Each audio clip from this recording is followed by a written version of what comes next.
Olá, muito bem-vindos à página da Casa do Caminho. Meu nome é Tayana, estou aqui para mais um dia de estudo do nosso Evangelho. Para que a gente possa ter um melhor aproveitamento, convido vocês a elevarmos o nosso pensamento e fazermos uma prece para iniciarmos o estudo do dia de hoje. Querido e amado Mestre Jesus, muito obrigada pela oportunidade, pelo estudo, pelo aprendizado. Seja conosco, Senhor, para que possamos aproveitar da melhor maneira possível Tuas palavras, Teus ensinamentos, que cale fundo em nosso coração, que possamos transformar uma mínima parte que seja de nós com essa luz, com esse aprendizado e com esse amor. Que seja sempre em nome de todos os nossos amigos espirituais do bem, nossos anjos da guarda, Maria de Nazaré, nossa mãe, Jesus, nosso modelo e guia, e acima de tudo, em nome de Deus, que terminamos essa prece e iniciamos o estudo do dia de hoje. Que assim possa ser, graças a Deus.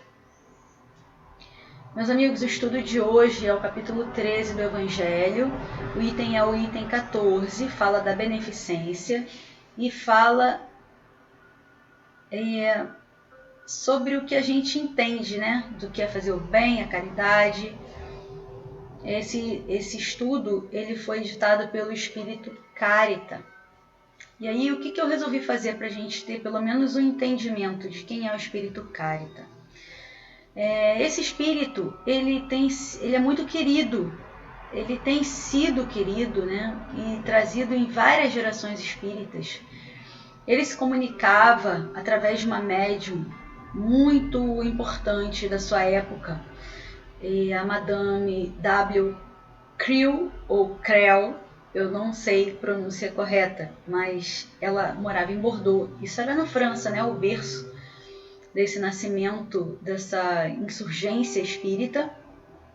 E muitos espíritos, como Lamartine, espíritos bem conceituados e que trouxeram muitas coisas importantes para nós, como Lacordaire, como gregos, como Fénelon, se expressaram e puderam transmitir suas mensagens por essa médium, tá? Isso é só um apanhado. Aqui a gente vê uma foto dela, né? E a mensagem, essa mensagem de Caritas, ela foi psicografada numa noite de Natal. Então, nós entendemos como esse momento é um momento virtuoso, um momento amoroso, um momento de dessa renovação que é o nascimento, né, que a humanidade entende como o nascimento de Jesus. E isso foi em 1873 e a gente pode ver uma ilustração aí da imagem da Madame Creel, tá bom? Só para vocês terem isso como uma basezinha aí para o estudo. Mas o estudo em si, o item 14, ele vai dizer para a gente sobre a caridade. E aí ele vem nos mostrando que há várias maneiras de fazer a caridade, só que nós, muitas vezes, confundimos essa caridade com esmola. E a diferença, ela é enorme, enorme. Porque, por vezes, a esmola, ela seria facilmente recusada se aquela pessoa pudesse recusar. Por vezes aquilo ali é humilhante, por vezes aquilo ali é degradante, aquilo ali desestimula, aquilo ali maltrata. Mas a sobrevivência, a lei de sobrevivência, ela é tão mais forte naquele momento que a pessoa se sujeita. Então ela no momento ela é útil porque ela alivia aquele sofrimento, aquela dor, aquela fome, aquela necessidade, mas ela agrava, ela pesa mais a dor moral. Então é nesse sentido que esse comecinho aí traz a nossa reflexão à tona, né? Como a gente está fazendo?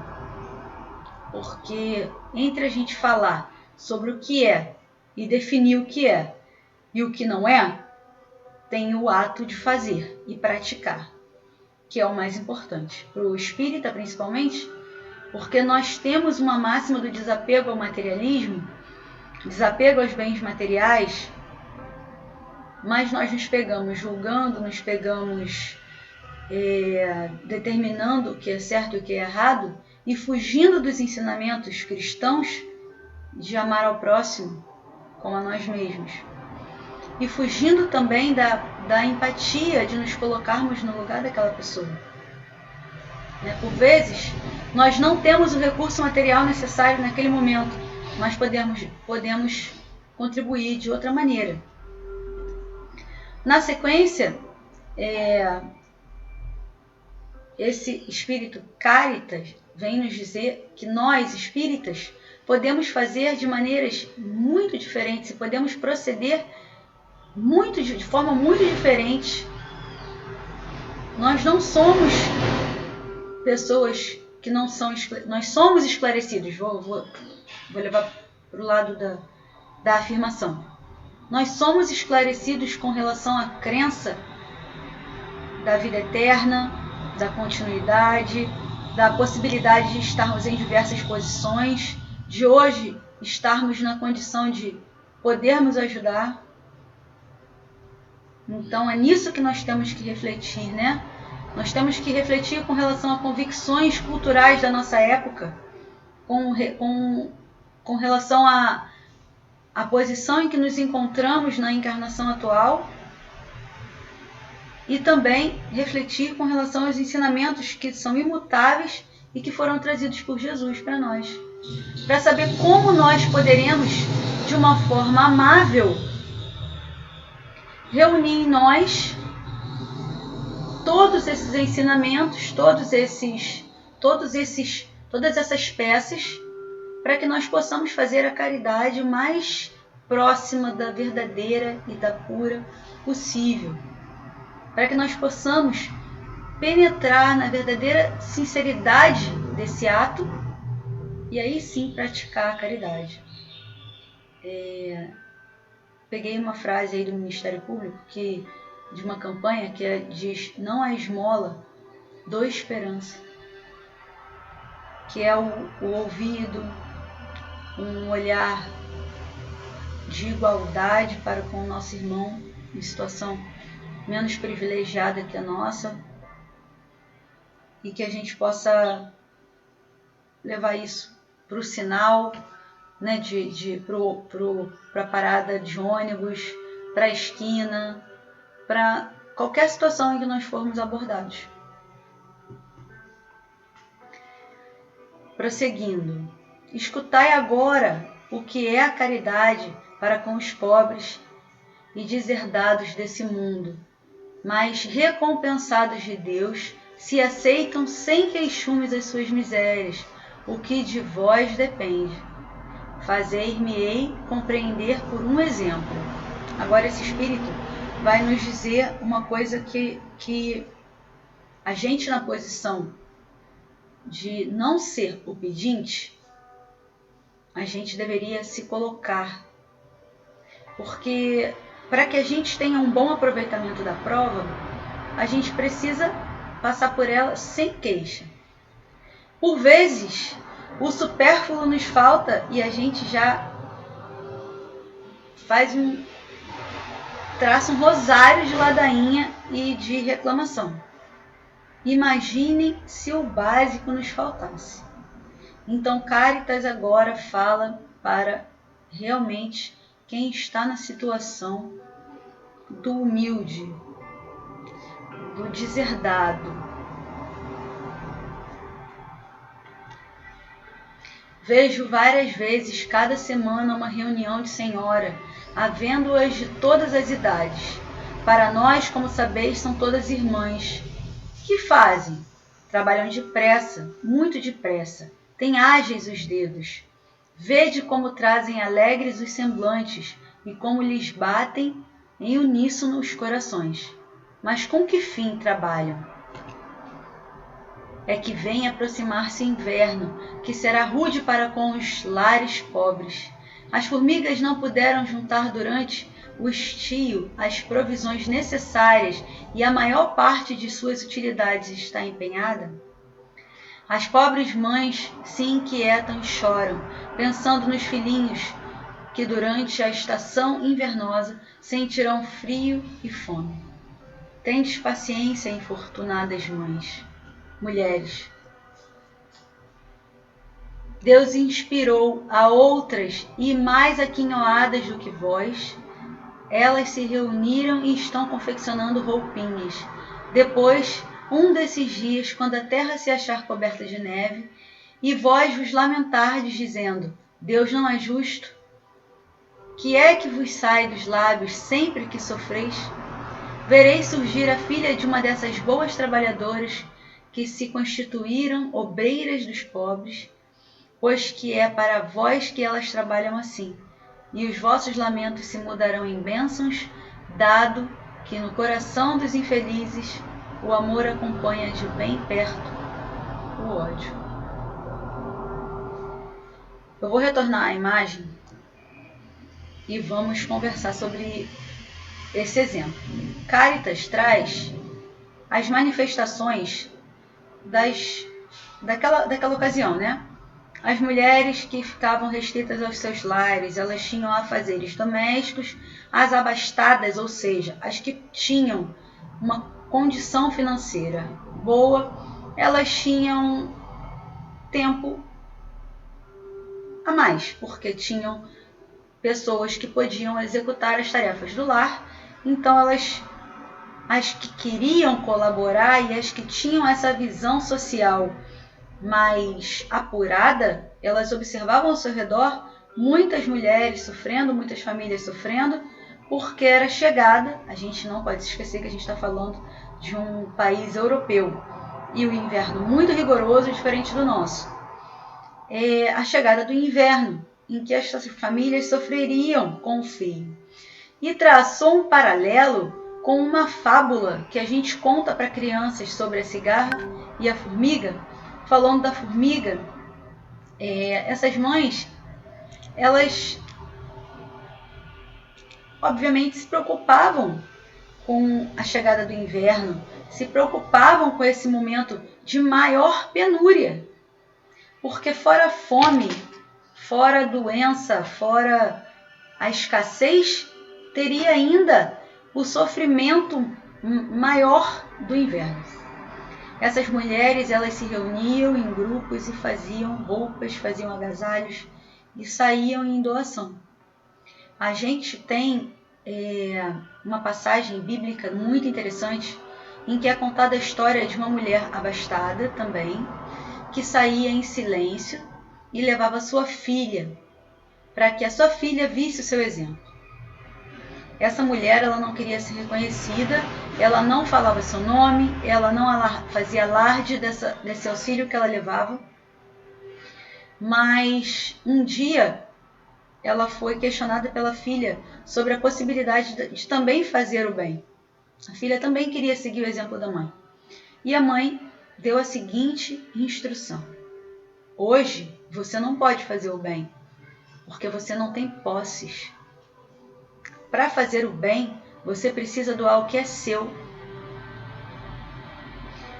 Aí a gente vê aí a formiga trabalhando o ano inteiro, a formiga sendo precavida, e enquanto a cigarra não. Então a gente pode pensar: poxa, esse irmão que está numa posição de pobreza, de sofrimento, é um planejamento reencarnatório? É uma prova? Ou é um mero descuido? Ou é preguiça? Não nos cabe. Não nos cabe. Nós não sabemos nem de nós, da nossa posição atual. Nós não temos a permissão nem de saber de nós.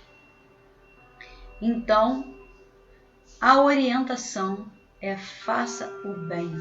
Não simplesmente não fazer nada. Não fazer nada é não fazer o bem. E isso não é o correto. Façamos o bem. Como essa mãe levou a sua filha, e nesse momento o que ela pôde fazer pela filha foi dar o exemplo, que nós possamos de alguma maneira descobrirmos no nosso dia a dia como fazer a caridade ao próximo com os recursos que nós possuímos.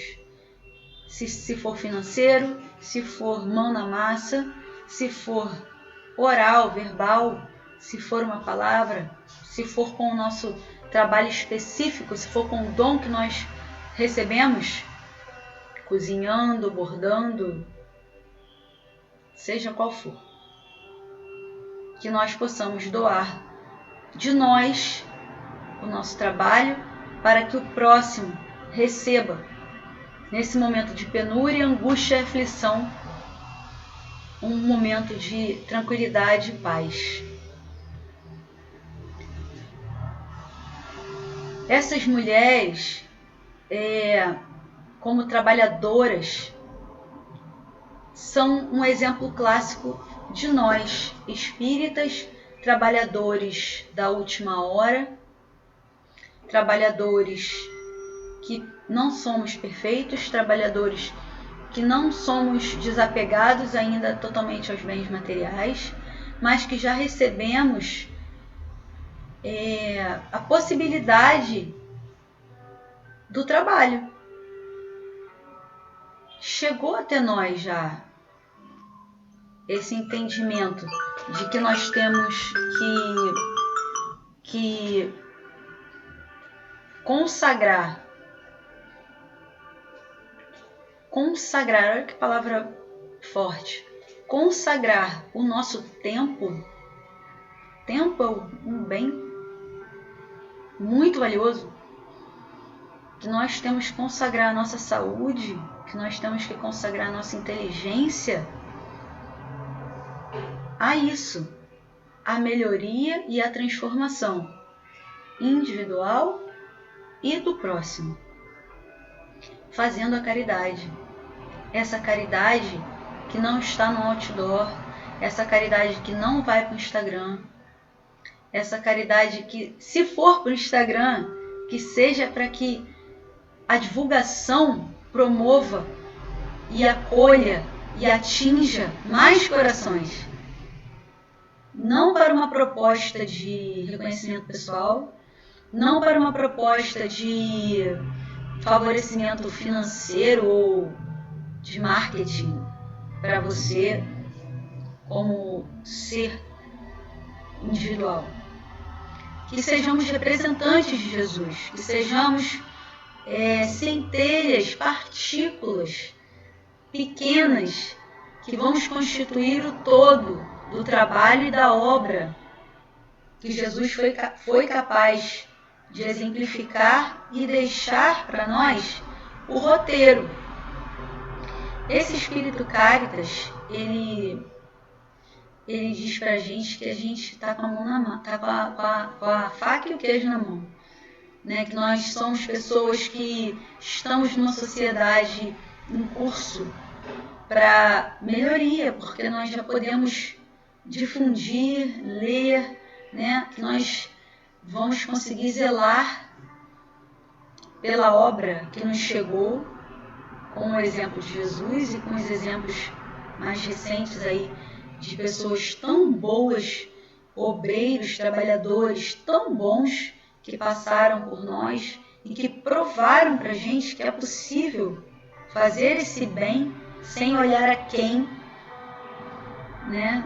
E que a gente não precisa pensar em pagamento, que a gente não precisa pensar em recompensa, que a gente não precisa pensar nisso, que a gente precisa fazer o bem pelo bem e que uma hora isso vai ser tão natural, tão satisfatório, isso vai ser uma questão tão nossa, vai fazer parte de nós, que nós vamos ganhar uma coisa mais valiosa ainda, que é essa conquista moral, que é a real função da doutrina espírita.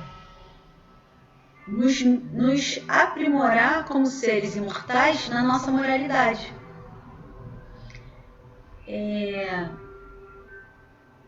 olhar para esse exemplo das mulheres que faziam roupinhas, ele é tão atual na nossa casa que nós temos um trabalho voltado para isso, para o auxílio às gestantes e às mães de crianças pequenas,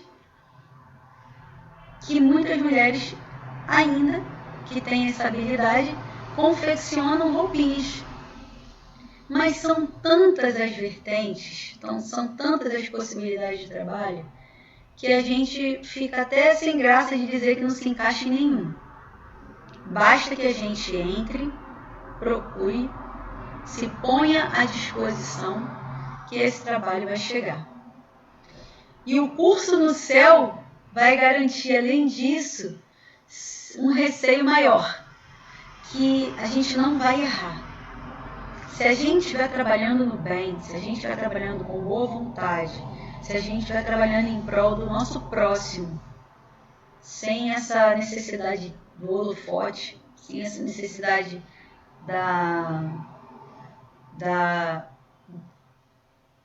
de fazer por fazer, de fazer porque talvez essa esmola vai me garantir alguma coisa, a gente tem a garantia de que a gente não está errando. Essa moeda não vai nos faltar. Esse recurso que a gente está destinando a obras sociais não vai nos faltar. Então que a gente possa sempre ter isso em mente. A evangelização ela é uma porta de entrada para as crianças e jovens. Mas a evangelização, ela está dentro do nosso lar, ela está no nosso dia a dia, porque a evangelização teórica, que é essa que a gente está fazendo aqui, que a gente faz na nossa casa, que a gente faz na nossa casa também, que é a nossa casa do caminho, ou em qualquer outra vertente, ela é uma parte. A verdadeira evangelização, ela está quando a gente sai dessas portas e a gente se depara com o mundo e as dificuldades. Quando a gente se depara com isso e a gente observa a nossa reação, a gente pode falhar. E essa falha, ela tem que pesar na nossa consciência. E quando isso ocorrer, a gente vai ter uma outra oportunidade. E quando essa próxima oportunidade chegar, que a gente possa fazer da melhor maneira possível. Caritas nos trouxe muito bem nesse item, que a caridade ela não é esmola, a esmola é humilhante e a caridade ela é bondade. Que fique para a gente essa mensagem de sustentação para dias tão difíceis como os que estamos vivendo, para uma sociedade tão difícil como a que nós estamos vivendo. Que nós possamos caminhar em direção à bondade. Agradeço a vocês, meus irmãos, o tempo que vocês destinaram a ouvir esse estudo, que vocês possam reler no Evangelho de vocês, que vocês possam refletir bastante. E para concluir, nós vamos terminar dizendo que a nossa casa ela está ativa, ela precisa da caridade de todos nós, com recursos financeiros, mãos para trabalho, presença física, e que nós não nos esqueçamos disso. Nós, trabalhadores, já, e vocês que querem trabalhar. Sejam muito bem-vindos aos trabalhos da nossa casa. Venham com toda a sua boa vontade, as nossas portas estão abertas a todos os trabalhadores. Não se esqueçam, ninguém é pobre demais que não tenha nada a dar. Tá bem? Para que nós terminemos, vamos novamente elevar os nossos pensamentos a Deus e fazermos uma prece final para concluirmos o nosso estudo da melhor maneira possível. Querido e amado Mestre Jesus, muito agradecidos estamos por mais esse estudo, muito agradecidos por esse ensinamento. Muito obrigada, Senhor, por todos os trabalhos da nossa casa, seja com todos os trabalhadores, seja com todos os nossos amigos espirituais que sustentam os trabalhos da nossa casa, sejam com todos aqueles que têm boa vontade, mas ainda não começaram, que comecem. Muito obrigada por tudo, Senhor, pela nossa vida, nossa saúde, a nossa família. Que essa prece se estenda a todo o nosso estado, o nosso país e o nosso planeta. Muito obrigada também pela oportunidade do trabalho. Que seja sempre em nome de cada patrono, de cada trabalho da nossa casa, em nome de Luiz Sérgio, em nome de Emmanuel, Aura Celeste, Pedro, Sheila, Meimei, Dr. Herman. E caso eu tenha esquecido algum espírito mentor, perdão. Mas que seja em nome de Jesus e de Deus, acima de tudo, que terminamos essa prece e o estudo do dia de hoje. Que assim possa ser, graças a Deus. Obrigada.